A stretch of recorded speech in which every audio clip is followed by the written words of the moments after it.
Indonesia's banking capital is the strongest in ASEAN.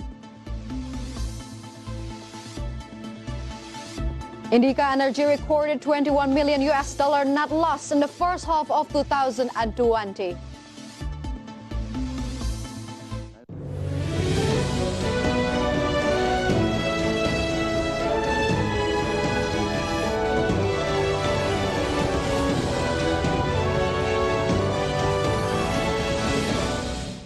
Good afternoon, viewers in Indonesia and Singapore. Market Headlines is ready to provide you a number of informations from business, economic, and capital market sector. With me, Lantai Wijaya, and this is Market Headlines.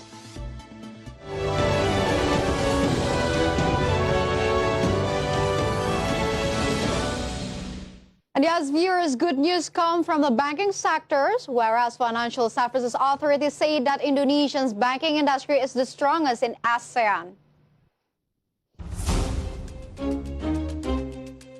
In a virtual discussion, Chairman of Financial Services Authority Wibowo Santoso stated that Indonesian banking industry is the strongest in ASEAN regarding banking capital. This happened due to strong collaboration between Ministry of Finance and Central Bank in making policies for both normal and crisis conditions. Strong Indonesian banking capital is also hand in hand with strong liquidity because there are currently many incentives in financial sector. For instance, the increasing interest rate. Dan kalau kita lihat permodalannya masih kuat ya. Permodalan kita ini memang kita desain ya dalam kondisi normal maupun dalam kondisi krisis harus lebih kuat karena kita mengalami krisis ya baik 97 98 maupun 2008 sehingga kita mempunyai buffer modal yang kuat. Indonesia's bank liquidity is assessed to be booster for national banks to do credit restructuring, whereas in early September, credit restructuring has been given to 7.3 billion debtors. From Jakarta, Devi Firmansyah for IDX Channel. Ministry of Finance has announced retail state Sukuk SR013 sales has reached 25.67 trillion rupiah. This is the highest record since 2018.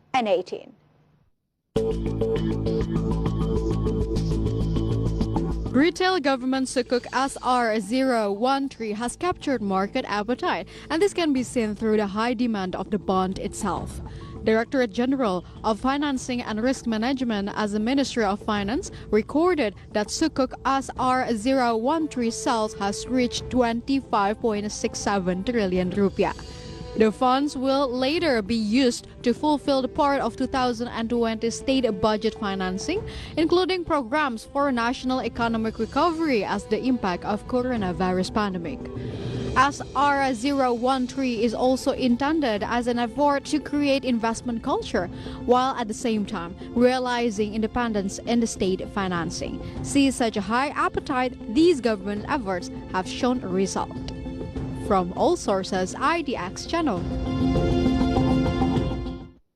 And yes, viewers, COVID-19 outbreak in Indonesia has no sign to stop. If we take a look from the latest data, there were additional 3,500 positive cases of COVID-19 in Indonesia.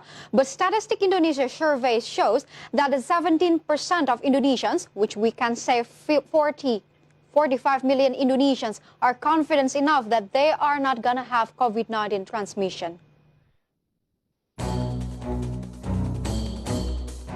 Preliminary finding of Statistic Indonesia survey of more than 90,000 respondents in Indonesia in mid-September 2020 showed as many as 17% of the total sample, which is 45 million Indonesians, recorded that they are confident of not getting COVID-19 transmission.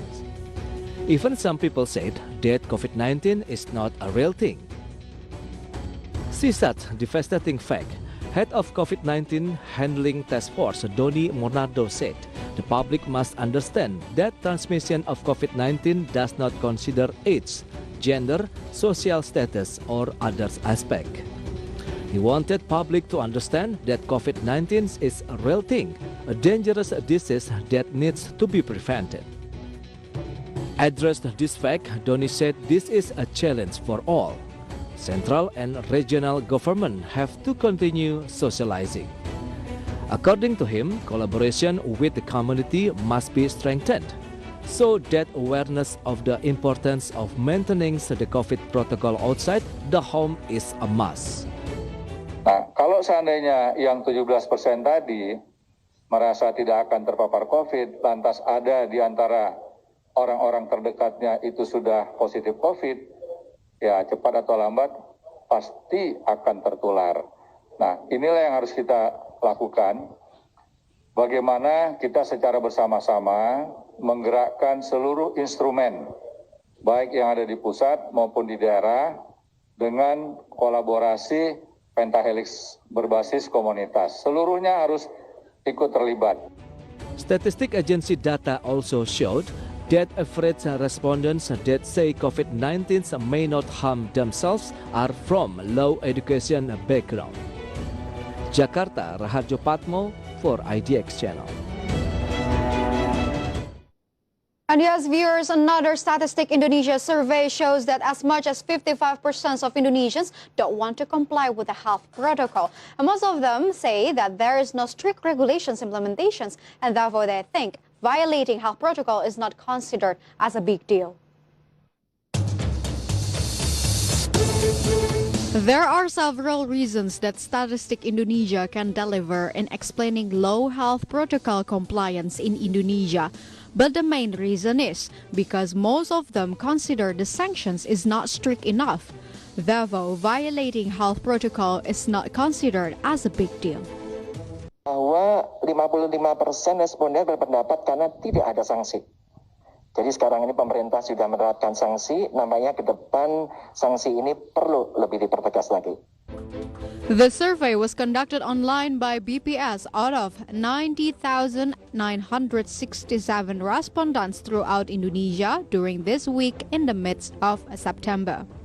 In the virtual afternoon press conference earlier, Suharyanto, as a head of Statistic Indonesia, said that 55% of respondents say that there's no sanctions if they don't do health protocol.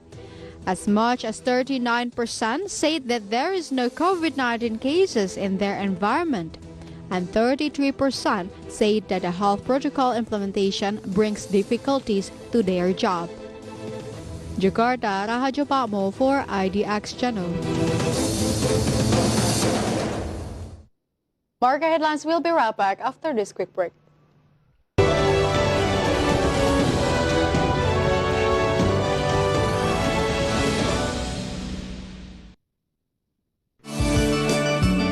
Sebetulnya industri hilir itu lokal itu udah siap. Jadi pemerintah juga nggak perlu lagi menarik investor untuk industri hilir. Jadi pemerintah cukup menarik investor untuk industri bahan baku. Baik saja tidak cukup, kita harus betul-betul memahami lingkungan bisnis global yang lebih baik, plus di dalam negerinya sosiologi dan antropologi, supaya totalitas kita membantu petani secara efektif. Kita memang ketahanan pangan, tetapi kita menuju ke kedaulatan pangan. Ada shadow power yang mendikte pembangunan sektor pertanian bukan oleh Kementerian Pertanian.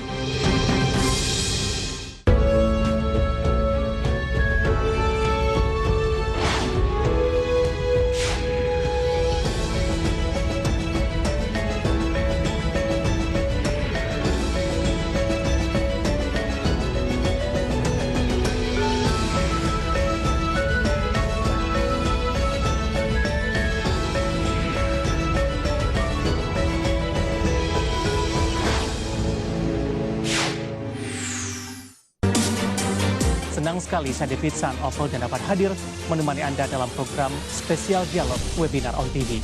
Setiap minggunya kita akan membahas tema-tema yang sangat menarik. Apa kabar ibu-ibu sekalian? Alhamdulillah baik. Salah satu ambisi daripada Kementerian Koperasi dan UMKM bersama Spesco adalah koperasi keren, baru, digital gitu kan, yang kita bisa IT.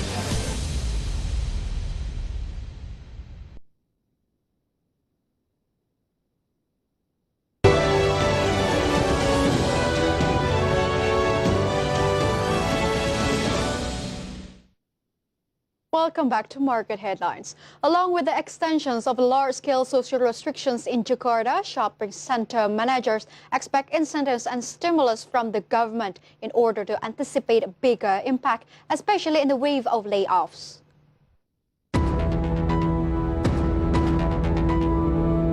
Shopping centers managers in Jakarta admit that they are very worried about the handling of the COVID-19 outbreak in Jakarta, which has not shown a decrease in the number of exposure. At the same time, the extension of the large-scale social restrictions, or PSBB Volume 2, is certain to have a negative impact on the wheels of the economy.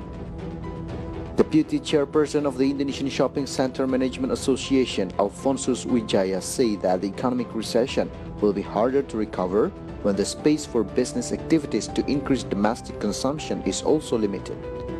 Apart from that, he said that the expenses that must be borne, such as operational costs, were not matched by adequate stimulus. For information, at Prisa, the Jakarta provincial government has extended PSBB Volume 2 until Sunday, October 11, 2020. The extension is based on potential for an increase in the number of positive cases of COVID-19. Furthermore, if the easing is implemented, Alphonsus asked Jakarta Governor Anies Baswedan to provide local tax relief and assistance that can be directly felt by shopping centers. Meantime, Alphonsus mentioned that the implementation of PSBB Volume 2 had reduced the number of mall visitors, which was only 10 up to 20% left. The prohibition on visitors to eat directly at restaurants has also exacerbated financial conditions.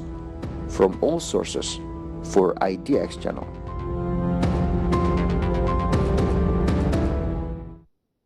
Yes, viewers, large-scale social restrictions Volume 2 is believed to deliver many impacts to the economy. One of the most affected sector is the retail industry, especially shopping centers related. So before talking further about the impact of large-scale social restrictions Volume 2, let's take a look at the data on the increase in visits to shopping center during the transitional PSBB period. Here it is through your graphic. As you can see, through your screen. During large-scale social restrictions transitions period, Makassar booked the highest increase by 66%. Then we got Denpasar by the number of 59%. And here we got the capital city of Indonesia, which is Jakarta, by 57%. And also followed by its neighborhood city, Bekasi by 56%, and also Surabaya from East Java by 55% increase, and Medan for 55 increase, and Tangerang by 53 increase, and also Bogor by 51% increase. And visits to shopping centers and supermarket have increased during the transitional PSBB period in July and August 2020. Even Mandiri Institute's report shows that the visits to two most affected sectors have reached 57%. However, the figure is still below normal visits. Based on the report, the highest increase in visits occurred at shopping malls by 61%. And this is followed by supermarkets with 56% and other stores with 55%. And regarding this increase, head of Mandiri Institute, Teguh Yudo Wicaksono, said that the increase in visits to shopping center occurred because some offices were back into operations. In addition to the resumptions of several offices, consumers often visit malls to seek entertainment. Unfortunately, currently the strict versions of large-scale social restrictions is back again. Then what about the impact of shopping centers industry and their workers? Let's move on to the next graphic. Here it is through your screen. We can see we got mall retailers, which is 50% of the revenue fell, which only reached 200 trillion rupiah, but previously it can reach 400 trillion per year. And for the workers, here you can see that the appetite is that 1.5 million workers are in dangerous positions in losing their jobs. And based on the calculations of the Indonesian's retailer and shopping center tenants associations, the loss due to COVID-19 pandemic is estimated to reach 200 trillion rupiah. And this figure is obtained from a potential income loss during the pandemic. If we add the operational cost, then the figure will be higher. The magnitude of loss is estimated to occur due to the existence of the maximum visitor rule of 50%. Plus, in PSBB Volume 2, restaurants and shopping centers are prohibited from serving meals and also on the spot. Meanwhile, even though they have suffered huge losses, mall entrepreneurs still have to bear large taxes. And under these conditions, the Indonesian Retailer and Shopping Center Tenants Associations even said that around 1.5 million employees of the malls in Indonesia are threatened with losing their income because of any adjustments made by the company. So a number of adjustments are ready to be made if the pandemic is still ongoing, and the information is on the next graphic. Through your screen, we can see that shopping center retailers' efficiency strategy. So here it is, we have compiled it to you. It is divided into fashion retailers, department stores, and also food and beverages. Survey of Indonesia's retailer and shopping center tenants associations stated that fashion retailers are sending home their workers temporarily, with some of them experience payroll deductions. And also when we talk about department store, do the same thing with a stronger layoff potential as well. And when we talk about food and beverages, this lead into a total business closure. And based on the survey by Hipindo, currently 90 mall entrepreneurs have reported that they will make efficiency with their employees. It is estimated that this will soon affect around 100,000 employees. And the survey results also shows that the entrepreneurs will make efficiency if sales continue to decline, especially in the middle of the implementations of PSBB Volume 2. And therefore, Hipindo hopes that there will be assistance from the government to help business to survive in the midst of pandemic and, of course, to avoid layoff. And so a number of incentives were proposed by the shopping center managers and retailers as well to be provided by the government. And the information is on next graphic. Here it is. We can see the desired incentives for shopping center business. Through your screen, we can see the first thing first is about 50% salary subsidy for minimum wage employee. And the second wish is that temporary exemptions of final rental income tax, service charge, and electricity cost reimbursement. And the third one is that relief on land and building tax, advertisement, entertainment, and parking tax. And regarding salary subsidy assistance for the mall employers, Chairman of the Associations of Tenants of Indonesia's Shopping Center, or Hipindo, Budi Harjo, said that this is to ease the burden of the company, which has been depressed so far to deficit due to COVID-19 pandemic. And meantime, due to the tax relief proposal, Budi Harjo claimed that if there is a tax exemptions, they can allocate all of their taxes for the economic recovery so that the shops can remain open without layoffs. Because if the taxes are still imposed during the pandemic, this makes it even more difficult. Turnover and sales also plummeted along with the drastic drop in the visitors in the mall. Meanwhile, regarding the request for final income tax incentives or room rental in malls, the Ministry of Finance stated that this is currently reviewing the request. And so, viewers, we hope the government and business actors can jointly make various efforts to maintain business continuity and avoid layoffs. And hopefully the pandemic will quickly pass. Stay tuned on Market Headlines because we will be right back after this quick break.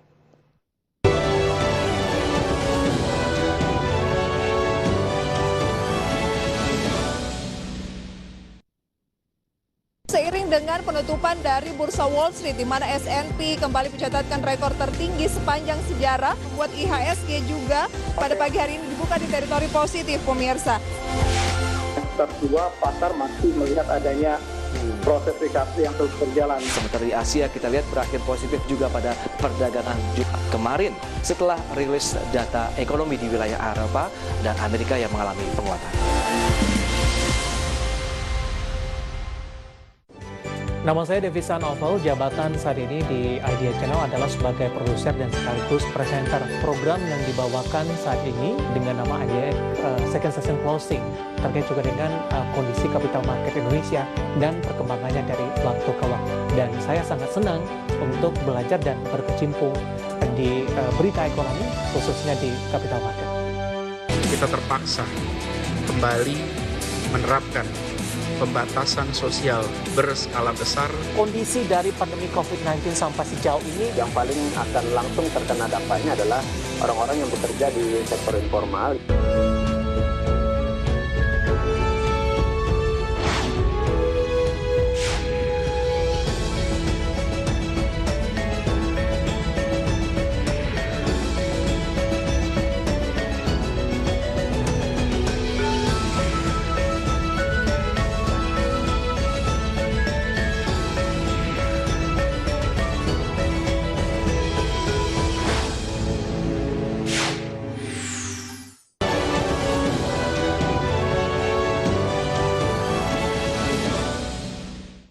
Welcome back to Market Headlines. So let's take a look at the current positions of a capital market in Indonesia.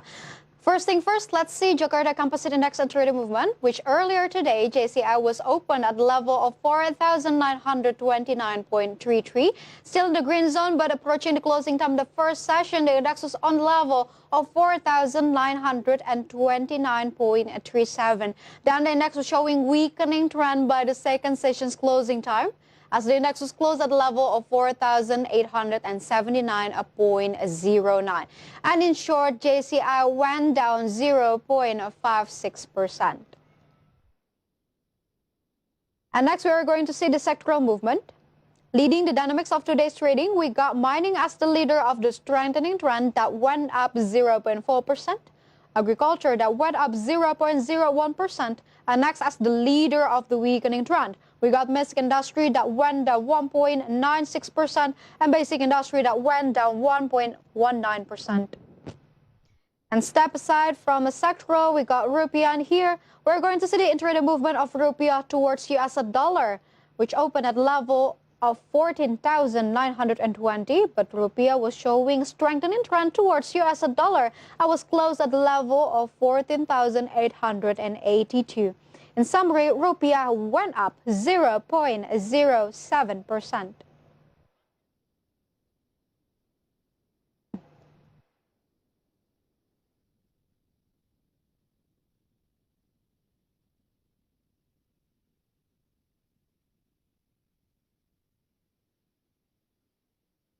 Moving on to the next coverage, here it is. Due to its lower revenue, coal mining company Hingga Energy recorded $21 million net loss in the first half of 2020.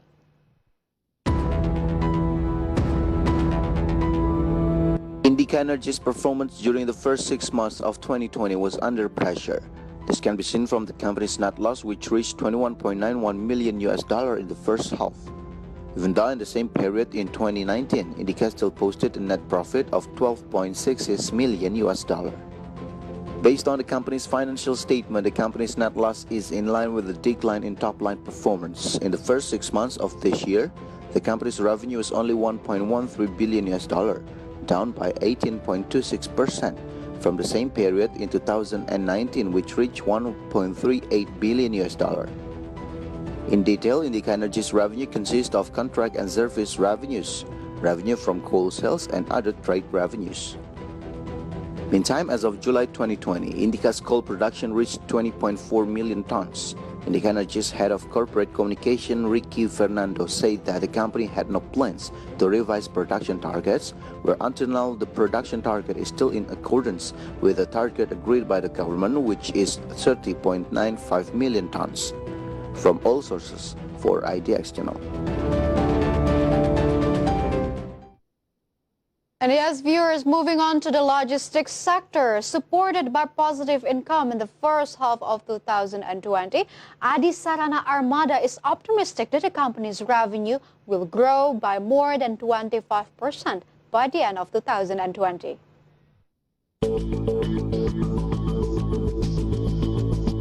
Supported by positive income in the first half, Adisarana Armada is optimistic that the company's revenue will grow by more than 25% by the end of 2020.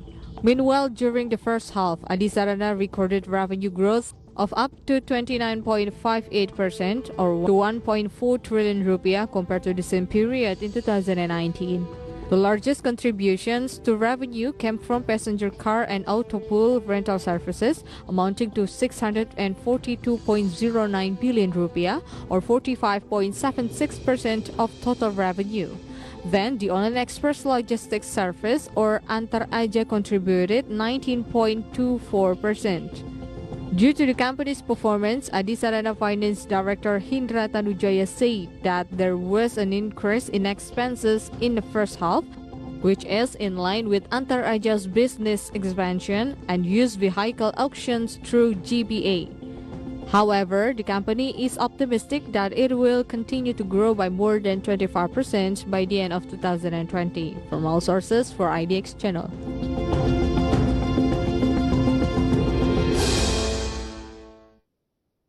Mining company Bukit Asam has absorbed a capital expenditure budget of around 1 trillion rupiah until the first half of 2020. The realizations is equivalent to 25% of this year's total capital expenditure budget. And Bukit Asam President Director Arvian Arifin said that most of the capital expenditure was absorbed to finance the constructions of the South Sumatra 8 steam power plant projects. The progress of the project, which is targeted to be completed in the first quarter of 2020, has reached 65%, and it is targeted for the completions by the end of this year. And moreover, the director added that the low absorptions of the capital expenditures until the first half of 2020 was influenced by a number of efficiencies carried out by the company, as COVID-19 pandemic resulted in lockdowns in several countries that had a negative impact on coal demand, thus suppressing the financial performance in the first quarter of 2020.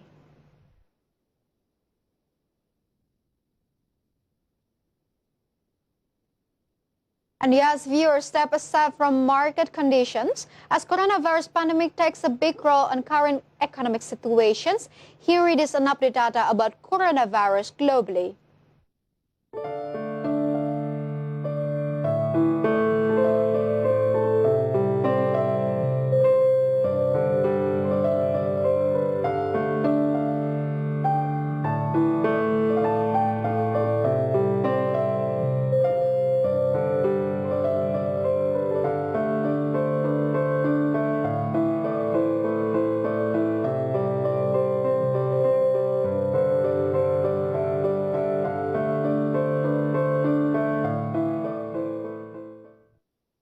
And the news close our market headlines today. Please enjoy our next program on IDX Channel, the trustworthy economic business and capital market channel. And Pelara Antawijaya, have a nice evening and stay safe.